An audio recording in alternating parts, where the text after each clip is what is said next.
Dear friends in Jesus Christ, in today's gospel we see that Jesus is choosing the 12 disciples. Before he would choose them, he went to pray personally. He was praying to God personally before choosing the 12 apostles.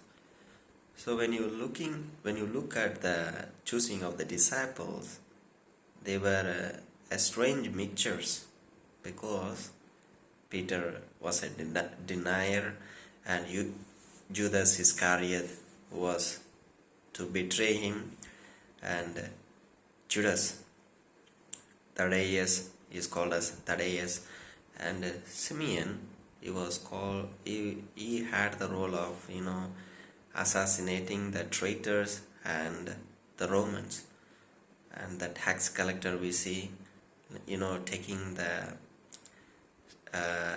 taxes from the people. So these kind of people, they were a strange mixture.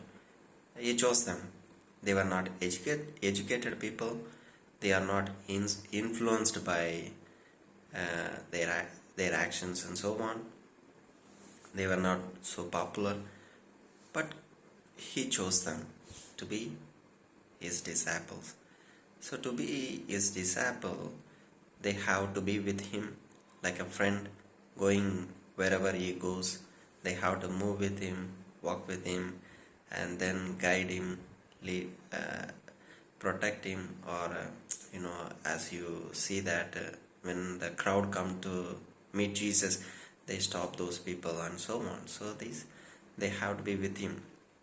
Secondly, they have to learn from him. More and more they have to learn from Jesus, learn about him, his values, his teachings, his virtues, and his healing power, and so on. They have to learn from him. And finally, they have to be sent out. They have to do the same as Jesus was doing, preaching the word of God, preaching about the kingdom of God, healing the sick, raising the dead, and so on. So they also have to do the same thing. Jesus had, only one role to play, or one mission to do, in the sense to give up his life for the whole world. He was doing the will of God. He was telling about the kingdom of God to the people. But for the apostles or the disciples, they have two roles or two teachings in their missions.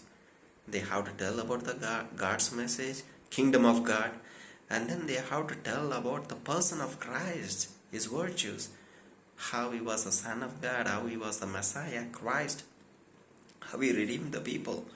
So they have to proclaim about two things, two messages to the people. So dear friends, we are chosen, or we are called to be apostles. Though we live in the Christian life, it's not necessary that I have to be a sister or a father or a nun to be a disciple of Christ or to be an apostle of Christ. So when I am doing the will of Christ, I am a disciple of him. I am an apostle of him. So how far do I am being faithful to being a Christian, following the virtues of Christ, and teaching about him to others, teaching about the kingdom of God. So when I follow these values in my life, I am being very responsible to Christ and proclaiming his message to the people. Therefore, dear friends, let us practice in our day-to-day life to proclaim about God the Father and his kingdom, and proclaim about the person of Christ and also the Holy Spirit. Thank you.